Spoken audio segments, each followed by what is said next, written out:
My brothers and sisters, when we speak of financial struggles, it is easy to confine the conversation to the realm of economics, to speak of salaries, budgets, investments, and the mechanics of money. Yet, to reduce financial hardship merely to these elements is to misunderstand the deeper truth. For many, the chains of financial struggle are not made of numbers, but of unseen forces that have woven themselves into the fabric of families, communities, and even nations. This is why some work tirelessly yet see no fruit. This is why some rise to a certain level, only to be dragged back into lack and insufficiency. There is a spiritual dimension to what many call financial instability, and until one recognizes this, one cannot truly be free. Think, for instance, of the families where generation after generation remains trapped in poverty. A grandfather dies poor, the father struggles all his life, and the children inherit nothing but the burden of lack. Is this mere coincidence, or is there something deeper at play, something beyond human effort, beyond the markets, beyond the economy? The Bible itself speaks of such realities.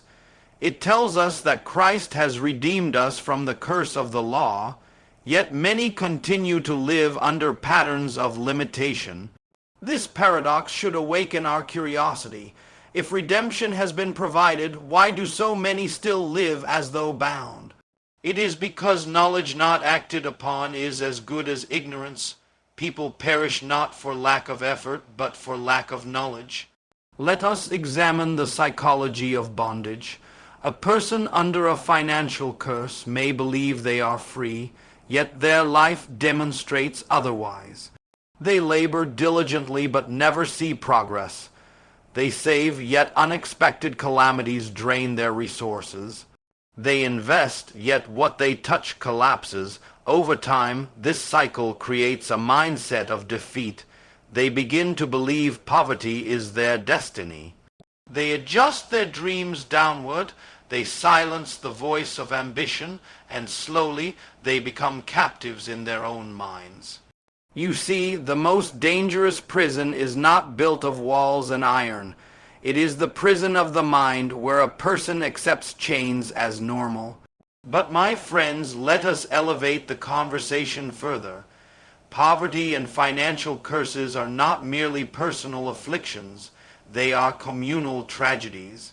When a man or woman cannot rise, their children suffer, their community suffers, and their nation suffers. A nation cannot progress if its citizens are bound by invisible shackles. The wealth of a people is not merely measured in currency, it is measured in their capacity to dream, to build, to create, and to sustain legacies. When curses remain unbroken, generations are robbed of possibility, yet the irony is that many live under these limitations unknowingly. They attribute their struggles to fate, to bad luck, to external enemies, but never to the unseen spiritual forces that bind them. And so they continue the cycle, working harder but achieving little, planting more but harvesting less, striving endlessly yet never arriving. This is why recognition is the first act of liberation. To recognize that your struggle is not purely material is to begin the journey of breaking free. Recognition demands honesty. It requires one to look at patterns and ask difficult questions. Why is it that wealth seems to vanish from my hands? Why is it that opportunities slip away at the moment of breakthrough? Why do doors close when they should open? These are not merely accidents. They are signs pointing to a deeper reality. And when you recognize them, you position yourself to confront them. For what is hidden cannot be healed, and what is denied cannot be defeated. Now, some may ask, why September 5? Why attach a date to prayer? The truth is that dates matter, seasons matter, timing matters. There are moments when the heavens are stirred, when the Spirit moves in a particular way, when faith aligns with divine timing. To ignore such moments is to miss out on appointments set by God Himself. Just as harvest has its season, so too does deliverance. And on September 5, the call is not to business as usual. It is a call to break what has been binding, to uproot what has been planted in darkness, and to declare freedom where there has been captivity. But let us not forget that recognition is not despair. To see the roots of one's struggle is not to surrender, but to gather courage. For once the root is identified, the axe can be laid to it. And when the axe of prayer, spoken in faith, strikes the root of the curse, the tree of lack must fall. This is why Christ redeemed us, not that we should live half free, but that we should live wholly free. Redemption without recognition is wasted. Recognition without action is futility. But recognition followed by prophetic prayer is liberation. And so I urge you, on September 5, do not approach this prayer lightly. Approach it as one who understands that financial curses are not myths, but realities that can be broken. Approach it with the awareness that your struggle may not be yours alone, but may echo through your bloodline. Approach it with the faith that what bound your ancestors does not have to bind you. For if you break it, you do not break it for yourself alone. You break it for your children, for your household, for the generations yet unborn. When we speak of prayer, too often it is reduced to a ritual, an act of habit, something we do because it is expected of us. But if prayer were merely routine, it would have no power to move mountains, no strength to shift destinies, no authority to break curses. Prayer, in its essence, is not passive. It is a declaration, a weapon, a force that penetrates realms beyond what the eye can see. It is the meeting point of human faith and divine intervention. And this is why we must understand that the prayer spoken on September 5 cannot be ordinary. It must be targeted, prophetic, and intentional. Consider the nature of words. Words are not idle.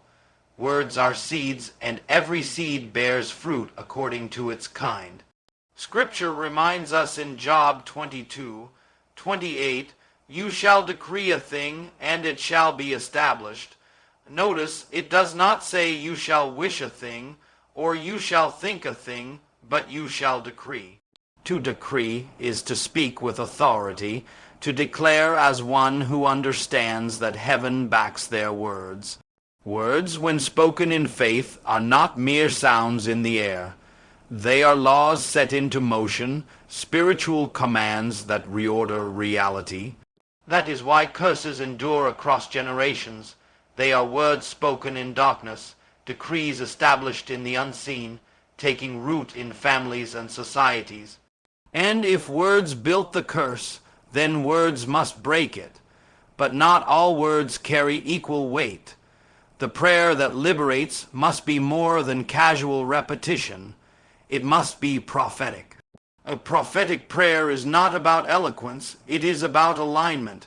It is the voice of a human being echoing the voice of God. It is speaking not just what one desires, but what heaven has already decreed. This is why timing is critical. On September 5, when we are called to utter this prayer, it is not because that date is magical. It is because that date is an appointment, a convergence of divine timing and human obedience. To pray at such a moment is to strike when the iron is hot, to release words into the atmosphere when heaven's gates are open and receptive. Psychologically, this matters greatly. Human beings live by patterns. When you set aside a day, when you consecrate a moment, you elevate your consciousness. You step out of routine and into focus. You silence distractions and direct your energy entirely toward a single act. In that heightened state, your words carry greater weight, not because God is more attentive on that day, but because you are more attentive. You are fully present, and in that presence you align with the Spirit. That is why targeted prayer is so powerful. It is prayer without dilution, prayer concentrated like a laser beam, prayer that strikes at the very heart of the curse. Philosophically, one might ask, what gives prayer such potency? The answer lies in the relationship between the visible and the invisible. Every visible reality is sustained by an invisible foundation. Just as a tree's branches depend on unseen roots, so too does our material life depend on unseen spiritual realities. If the root is poisoned, the fruit will always be bitter. Prayer, when spoken in faith, bypasses the surface and goes directly to the root. It uproots, it dismantles, it reorders. This is why ordinary words cannot suffice. You cannot whisper casually to a chain and expect it to break. You must command it with authority. But authority in prayer does not come from volume, nor from posture, nor from length. Authority comes from identity. A man who knows he is a son of God does not beg, he declares. A woman who knows she is redeemed does not plead, she enforces. This is the psychology of prophetic prayer. When you know who you are and what has been promised to you, your words carry weight because they are spoken from conviction, not doubt. And when doubt is absent, faith is present, and when faith is present, mountains move. On September 5, the invitation is to engage in this kind of prayer, not casual, not hesitant, but targeted and prophetic. To stand as one who knows that financial curses are not imaginary, but real. To speak as one who knows that Christ has already redeemed us from the curse, but that redemption must be enforced. For redemption is like a legal judgment in your favor. It is valid, but unless you execute it, the oppressor continues to operate as though nothing has changed. Prayer is the execution of judgment. It is the serving of notice to every spirit of lack, to every chain of poverty, to every cycle of insufficiency, that its time is up. Understand, too, that such prayer is not only about breaking, it is about building. When you pray prophetically, you do not merely destroy old foundations, you lay new ones. You do not only silence the voice of the curse, you amplify the voice of blessing. You do not only close doors that should have remained shut, you open doors that must now swing wide. This duality is essential, for nature abhors a vacuum, and the human spirit cannot live in emptiness. If you break the curse but do not declare blessing, you leave a void that will be filled again. But when you declare abundance after breaking lack, when you decree favor after silencing misfortune, when you proclaim overflow after dismantling scarcity, then you ensure that what was broken cannot return. Let us not mistake this for superstition. This is not magic. It is divine principle. Just as gravity operates whether or not you acknowledge it, so too do spiritual laws govern reality whether or not you believe in them. To ignore them is to suffer under them. To understand and apply them is to rise above them. Prayer, especially prophetic prayer, is the application of those laws. It is the conscious act of aligning with divine order and commanding reality to conform to heaven's decree. Therefore, as you approach September 5, approach it with seriousness. Do not come as one performing a ritual. Come as one issuing a decree. Come as one enforcing a covenant. Come as one who understands that words are life, that words are weapons, and that words, once released in faith, cannot return void. My friends, it is not enough to break a curse and then stop at the point of relief. Breaking a financial curse is only half the journey. Liberation is not complete until it ushers one into abundance, until the space once occupied by chains is filled with blessing, until scarcity is replaced by sufficiency and insufficiency transformed into overflow. The mistake many make is to wage war against lack, but fail to embrace the covenant of wealth that follows. Yet Scripture makes it plain. Deuteronomy 8:18 tells us that it is God who gives the power to get wealth so that his covenant may be established. In other words, prosperity is not an accident. It is a covenantal reality designed by God himself. Philosophically, let us examine this truth. A curse is the distortion of divine intention.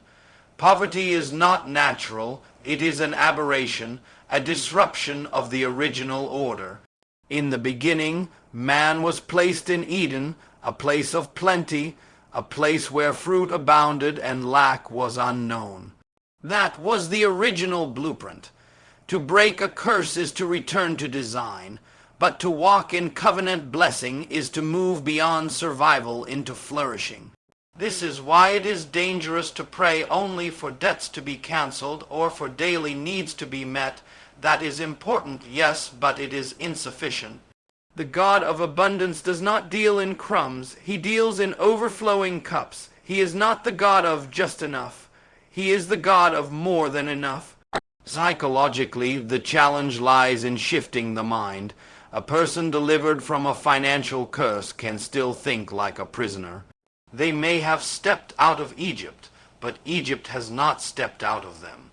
They may be free from chains, but they are still suspicious of prosperity, still waiting for lack to return, still afraid to dream bigger. This is why entering covenant blessings requires not only prayer, but a transformation of consciousness. One must believe that abundance is not only possible, but permissible. Too many people believe deep down that to prosper is to betray humility, that to walk in wealth is to depart from spirituality.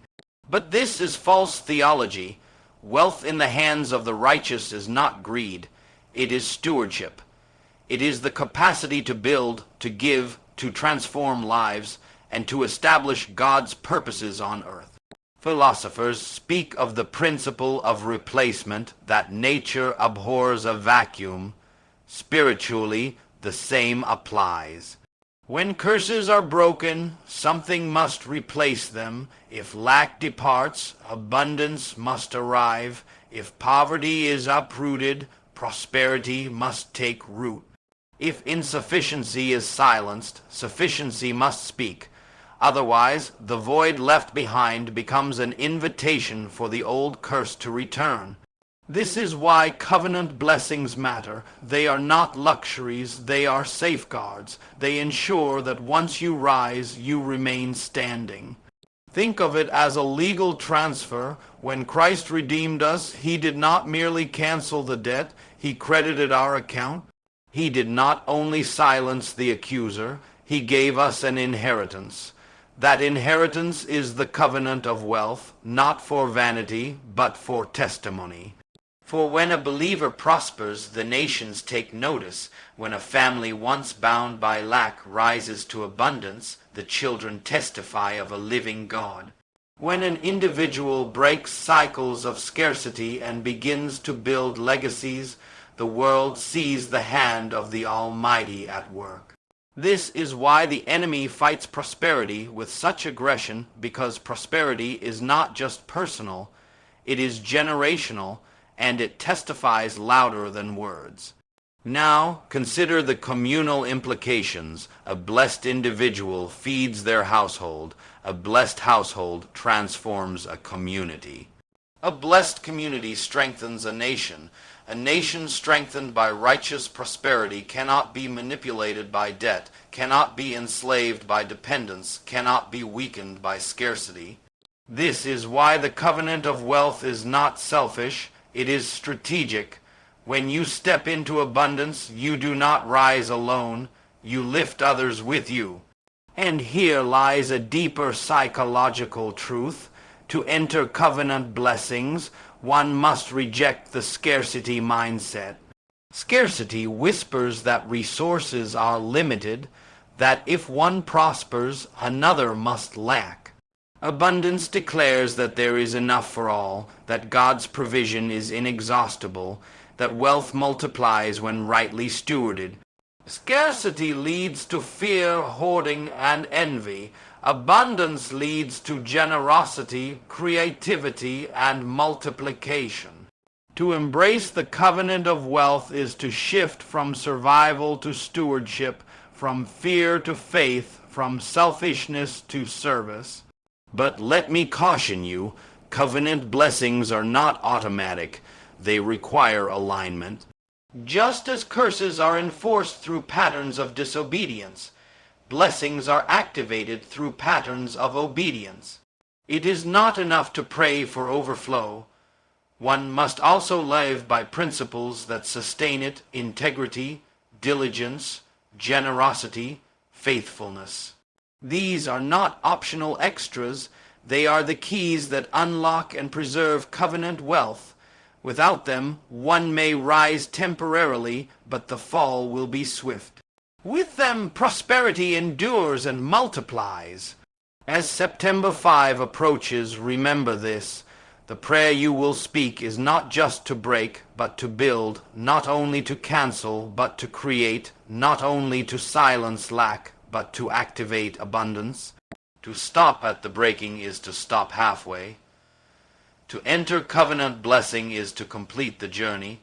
Do not be content with relief. Pursue restoration. Do not settle for survival, embrace overflow, for overflow is your inheritance, and inheritance once claimed cannot be denied.